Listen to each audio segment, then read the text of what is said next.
Na pesi bino bambote na bino ebele, tozana une demi-heure ya masolo, l'arrivée de Pape François à Kinshasa, feu de bas.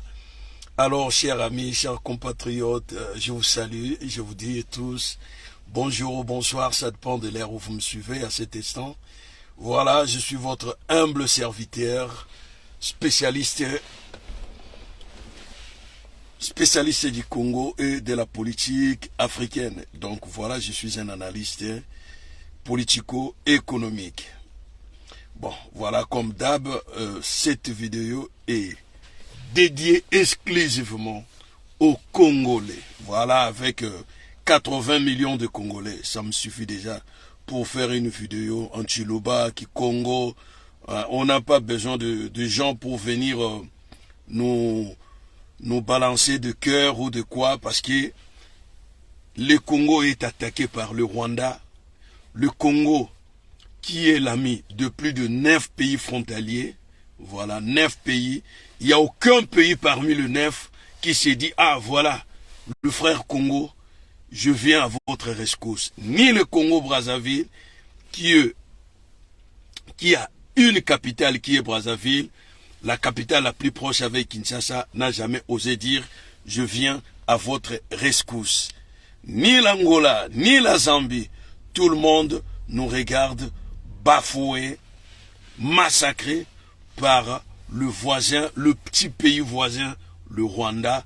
Et derrière le Rwanda, il y a l'Occident, les États-Unis et tout consort.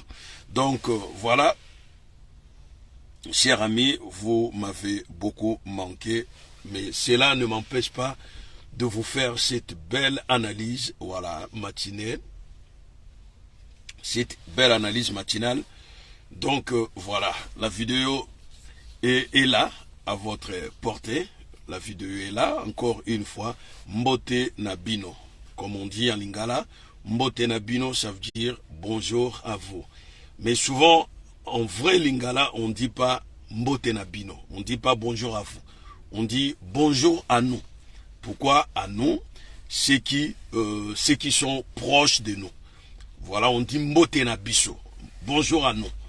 C'est comme ça en lingala. On ne dit pas bonjour à vous. On dit Mbote Nabiso, c'est-à-dire le proche. On dit bonjour à vous, ceux qui ne sont pas proches. Vous comprenez? C'est-à-dire les étrangers, tout et tout. On dit Mbote Nabino. Mais ceux qui sont le mien, on dit Mbote Nabiso. Voilà. Et on est qui court ya lingala, voilà, Nikole Koya. Tokobando Sarabino mo ba court ya lingala mukie avant to bande mission tout ça libino ba court ya lingala parce que nos artistes musiciens congolais commencent un peu à faire la langue lingala une créole du Congo. Donc lingala n'est pas une créole. Lingala, c'est une langue vivante, ok? Une langue vivante qui ne se mélange même pas avec le français ni avec l'anglais. Parce que vous aimez trop mélanger lingala avec français, lingala avec anglais. Non. Tous les mots qui sont en anglais, d'ailleurs, il y a des mots en anglais qui sont tirés de lingala. Il y a des mots en français qui sont tirés en lingala. Et qui est la meilleure langue du monde et qui est une langue la plus vivante, c'est lingala. Donc il ne faut pas mélanger des choses. Tu parles lingala, parle lingala. Tu parles français, reste en français. Il ne faut pas mélanger lingala avec des mots français. Ce n'est pas une créole. Ok? Ce n'est pas une langue mélangée. Lingala a plusieurs mots de vocabulaire plus que la langue française. Si vous ne savez pas. Lingala a plus des expressions, plus que même l'anglais. Il ne faut pas mélanger. Ce sont des artistes et musiciens congolais qui ne comprennent... Bon, je ne sais pas où est-ce qu'ils sont venus. Qui ne comprennent pas lingala correctement, qui veulent à tout moment mélanger la langue. Voilà. Ongana zo kende place mokoboy. Ongana zo kende côté mokoboy. Oyebite côté pe ezali na lingala epai. Oyebi yango te. Côté ezali epai. Là-bas eteni. Donc lingala presque tout. Même guille en lingala c'est ntonga. Le guille en lingala c'est ntonga. Le rat en lingala c'est mpuku. Chauve-souris en lingala c'est mpukumunia. Il y a même des mots en français qui sont tirés de lingala. Le mec qui grimpe sur le palmier, le malavoutier, ça vient de Lingala. Le chikwang, ça vient de Lingala. Le piment, pilipili, ça vient de Lingala. Il y a plein de mots en français qui viennent de Lingala. Parce que la langue française a même des mots en anglais. Langue française. Jusqu'alors, ces mots-là n'ont jamais été remplacés par le mot français. Penalty. Rugby. Le rugby en français, c'est quoi? Rugby en français, c'est quoi? Penalty. Penalty. Ils ont créé tir au but, mais ça ne tient pas. Toujours, ils disent penalty. Il y a plein de mots. International, ce n'est pas un mot français. Et ça se dit toujours international et non international. Même en français, ça se dit toujours international. Ça n'a jamais été international. Parce qu'on dit l'international, Cameroun. Non, l'international toujours. Pourquoi on dit l'Inter de Milan? Pourquoi pas on dit Inter de Milan? On dit toujours Inter de Milan. Parce que le mot in, c'est-à-dire dans, c'est en anglais. C'est en anglais. Il y a pas mal de mots en français qui sont tirés de l'anglais, tout et tout. Bon, moi je suis pas là. La vidéo est bel et bien en lingala. Parce que vous allez me dire, Brown, Google, les gens me disent, bon, pourquoi tu fais pas de vidéos en français, tout et tout. Si, je fais pas mal de vidéos en français. Au moins que vous ne me suivez pas. Je fais pas mal de vidéos en français.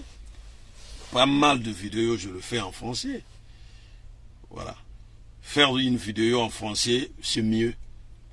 Et c'est plus pratique, moi je peux dire. Faire une vidéo en lingala, c'est très difficile, croyez-moi.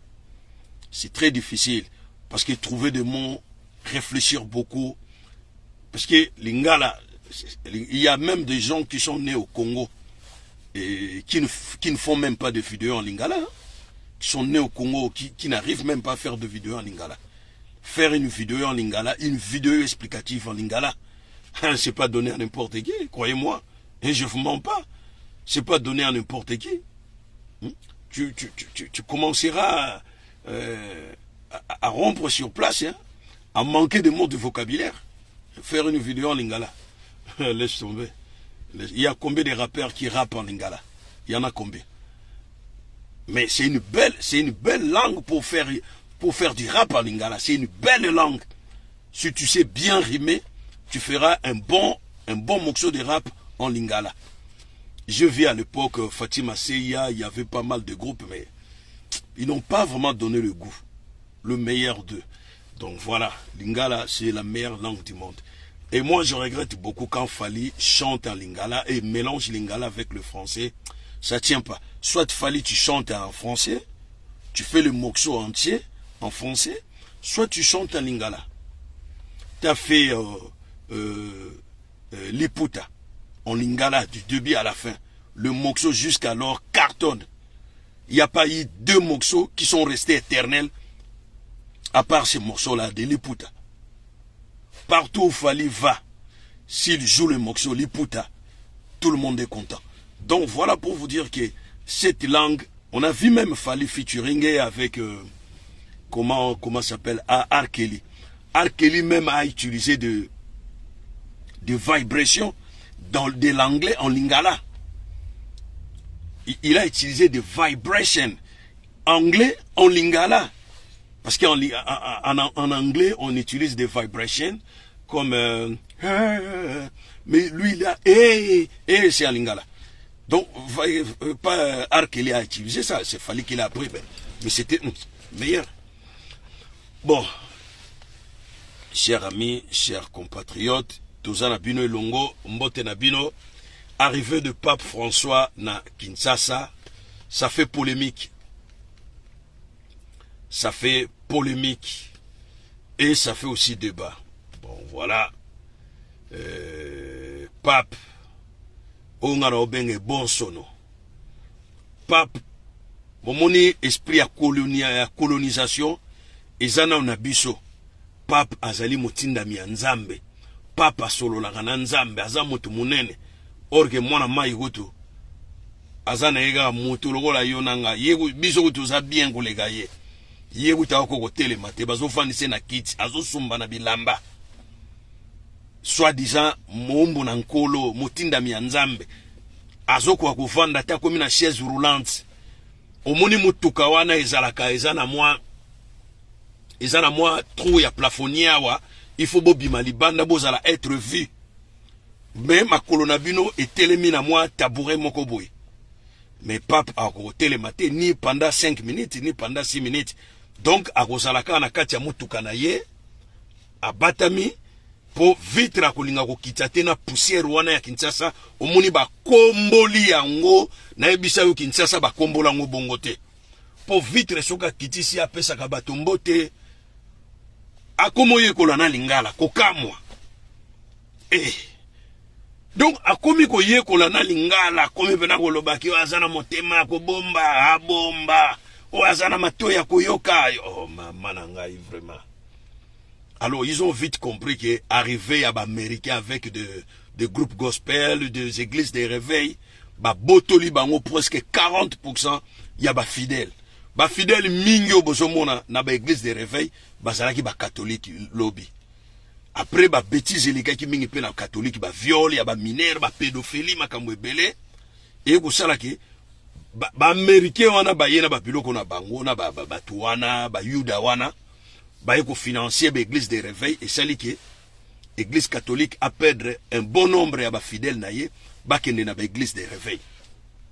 Alors, aye pona objectif à liboso ko récupérer ba fidèles nyonso oyo bakima église catholique bazonga pa naïe. Mais ko ya pape ezo sunga pe bato ebele tels que nos politiciens surtout ngambo ya UDPS. Bonjour maman Christine. Surtout ngambo ya UDPS eza ko sunga bango kitoko.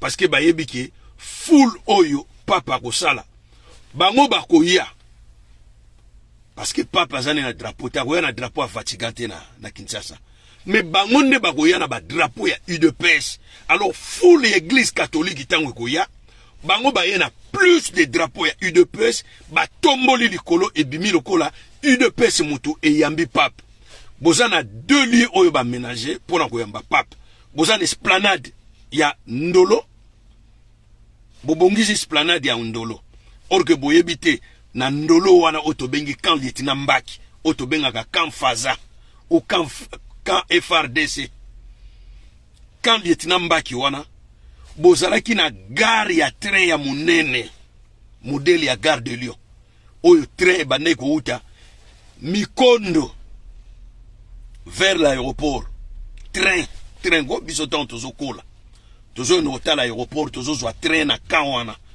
train ya kitoko train pena bo vandi na bakiti train boleki funa bisike zalaka piscine bino wana bogo mokende ti boleki limete bobimi na ebale na mupanzi ya fenki ngabwa bobimi na fenki ngabwa bokomozo ebale bale ti Mikondo bozomona aéroport ya ngwana rai ya train zalaki wana na kawana na ngambu ya gare wana ezalaki na supermarché ya munene modèle ezalaka na bapoto supermarché ya munene na lobi supermarché ya munene modèle ezalaka na poto bapiyaki yango na 91 na premier piège oyo esalamaki na septembre le 20, le 21 le 22 le 23 supermarché ya munene. Et je me souviens tout bando que na père nanga basombelinga chaussure à Weston, ya Weston chaussure ya Weston basombelinga bien marqué Weston made in France, Jean-Marie Weston made in France, fabriqué en France. Tango wana ba chaussure ezaki ba français na ba portugais bazaki na bata asa ba sapato nyonso ba canari ba nini ba français bazosala ba basket na ba chaussures de ville, tout ce qui était Springcourt, Canary, Converse, presque ba basket nyonso to bande ko lata kala ezaki ba français. Après tant ba pied yango nde makamu nyonso eke na Congo Brazzaville ba société nyonso o ezalaki wana na Kinshasa eke na Brazzaville ya monaki ba ketch ya kolata nyonso depuis 91 e bande ko uta na Congo Brazzaville. Likolo ya pillage. Alors pillage wana bomona ka pillage à 91 et ça là qui poussé par les États-Unis. pour déstabiliser Mobutu économiquement. Vous comprenez? Ceux qui besoin se souvenir bien, babanaki d'abord kanga ba robinet ya ba carburant. Au mona essence ezate, tozo kwa kosomba te, makambo ebele, bakomi ko kanga ba pays nyonso e fournisaka biso pétrole biloko kolia. Alors nyonso wana pesa la iga faute ya Mobutu. Mobutu ba pekisa ki na Occidentaux asala bo toruti te. Po esangisa ba province te. Parce que ngana na Kinshasa na car na lingna kenenes kolwezi e osala nga kombe 7 heures du temps na autoroute. Na ke kolwezi na ke tala ba carrière minier, na ke tala ba bloc pétrolier ezalaka ndenge nini. Mutu nini azana Congo central, to mutu nini azana Kinshasa esi amona bloc pétrolier bisika ba osala forage. Komone nani? Nani esi amona diamant, nga una mona diamant na foire et puis koko na nga ba nego yana ba diamant belé soka yena Kinshasa auti mbushimai. Nani esi amona diamant na Kinshasa? À part Jean-Pierre Pépinana, Tchacho Mbala na Didi Kinouane. Nani esi asimba diamant? Nga na simba diamant parce que koko na nga zo yana ba diamant.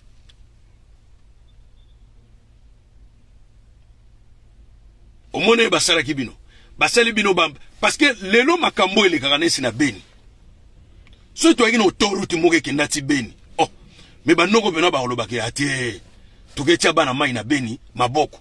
Bo démarrer pena ba car bo tondisa batu, ba homme d'affaires ba bimisi ba mbongo bo louer ba mituka ba bis. Allez.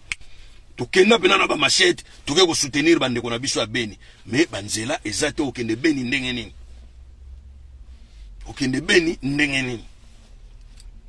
Et puis biloko wana nyonso ezali pe di na politique ya mboka na biso y compris président de la République yepe azali na sima ya occidentaux baza ko pese ba commandement a sala ka ndengo wana talelo kwa utosala Congo Airways eza na avion te batu bakangami na mbandaka batu bakendaki voyage na mbandaka bakangami kuna mais il préfère asomba avion présidentiel il y a 26 personnes. Ça dit qu'on comptabilisait 26 personnes et ali bagarre de corps ba membre de famille à plus de 60 millions. Tandis que ceux qui ont Airbus A320 na 60 millions, ceux qui ont 20 millions, ndenge modèle to sombaki na Italia, to reçoit 3 avions.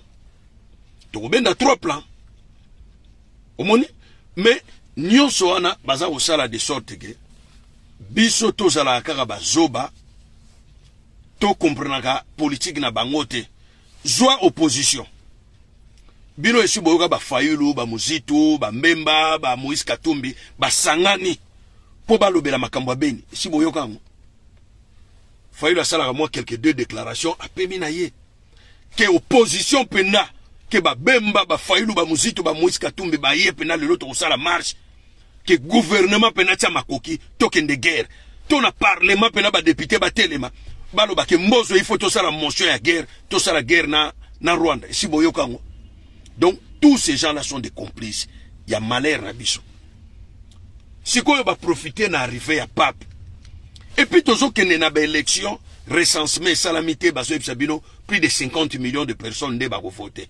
Oh, les gars et puis ngala osenga na bandeko bazana diaspora boke na bino makamba ba enrôlement wana te parce que mingi bazo kende parce que amuna nga kala zo kansanga na osala kuna orgenga na osala ngate mingi nona ke na ambassade samedi ya des fois Google akoya tokanga mwa ba photo to sala ba selfie a des fois Google akoya osala mwa émission na ambassade et sala bien ngape ba mona nga na Kinshasa ba mona nga na Australie ba mona nga na Gambera na Sydney ngalo kende te na osala enrôlement te mais na yebisa bino ke enrôlement ils ont ça manango chaque jour na ambassade ya Belgique na ya Paris.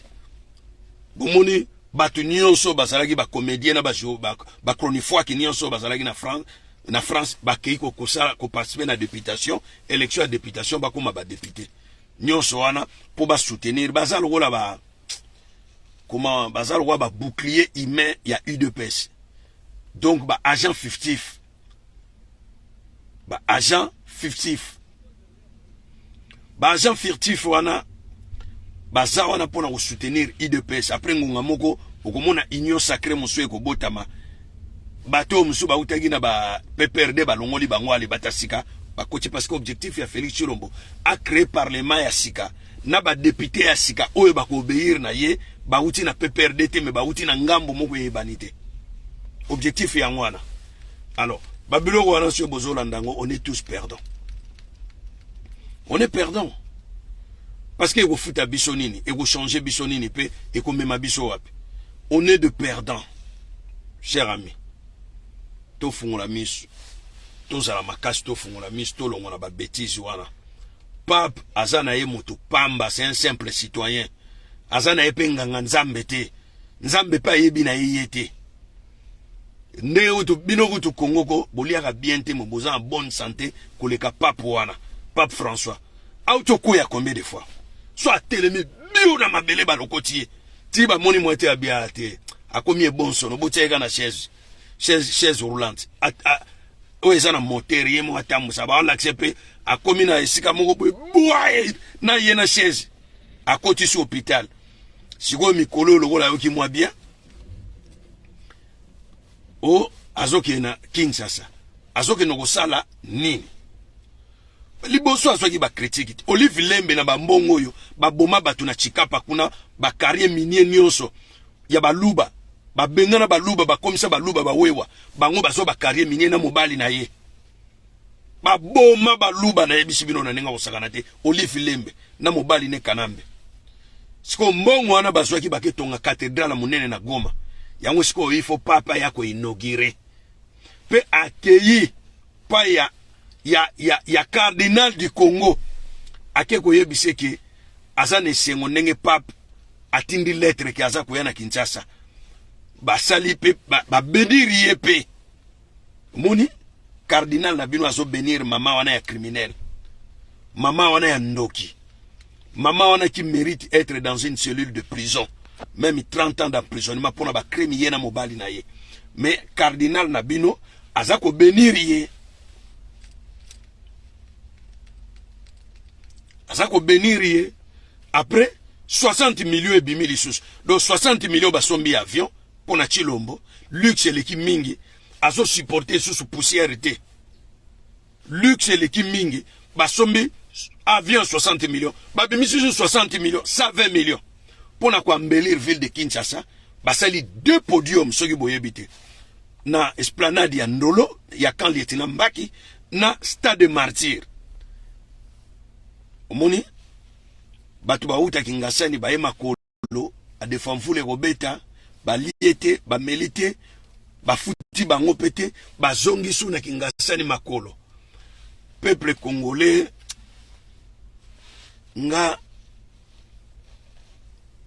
oui bien peuple congolais génération yo ya bana ba botami na 90 2000 bozana ba 30 ans 20 ans. Non, boaba congolais te. Boaba niama, ba ngolo. Vraiment nenge ba sali ke bana o ba botami bazana ba 30 ans, 25 ans, 20 ans. Bazala, rien à voir avec un Congolais d'hier. Rien à voir.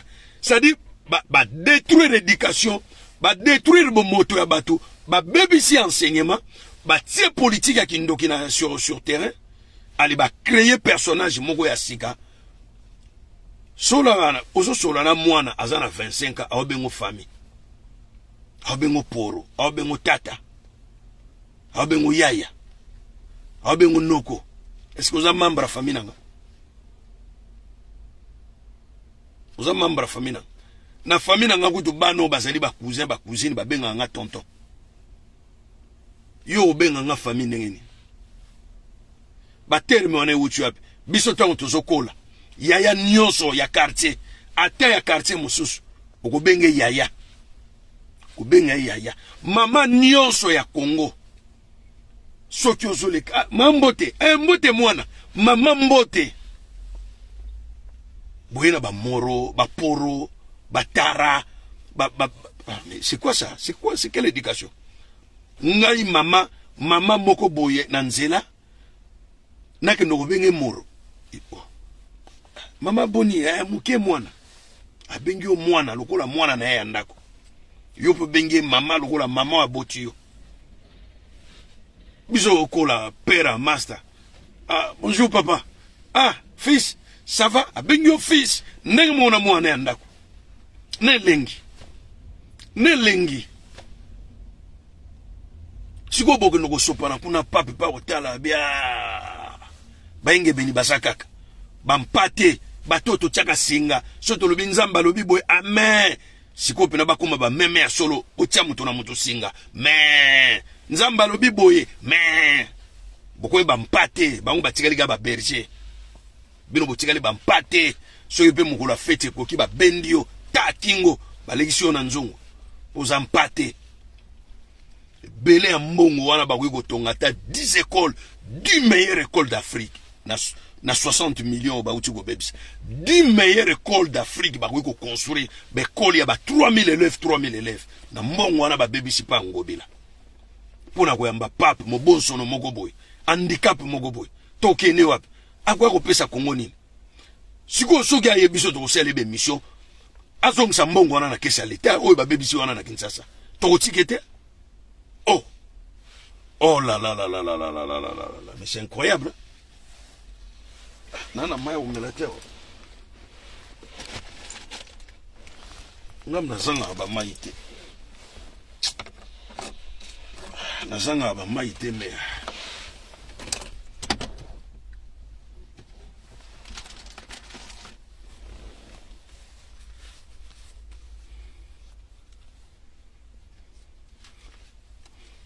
Mon passeport, ils ont passeport congolais. Naebisa yibino. Mon passeport, ils ont passeport congolais, passeport nangai.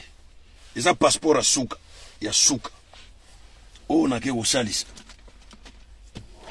Donc boze la souka ngai te na mamba na ozo rouge. Kala mingi te agana ba mikolo to oya. Na ozo passeport rouge. Na longwana na ba makambo wana parce que soki tosali makasi te totikala ba pauvre un pauvre akoka kotonga mboka na yete faut tozala riche tozala ba entreprise ya minene tozala makasi po toya na diaspora ya sika eza na mbongo ebele to imposer lobbying ya sika soki kato mitika boye na makambo zanga tina alors diaspora pauvre boko créer lobbying ya makasi nengeni. Au moins, tu as dit que tu as Belgique, tu as 100 euros pour ta ticket ya train. Tu as na Hollande, mutaza tu as 50 euros na Beauvais ou vol ya Ryanair ils ont 50 euros aller-retour. Alors vous créez le lobbying à makasi nengeni. Alors soyons forts les gars. Pape ngana tina nete, na ozalaka pe na tina nete. Ba pape wana pe baza ko contribuer na malheur ya Congo. Donc naza na tina na yete, aya te on s'en fout. Mais bisonde tokotelemela pape wana azana intérêt moko te akoya na Congo akomemela Congo eloko moko te ni lipa ni mai ni sukali ingeta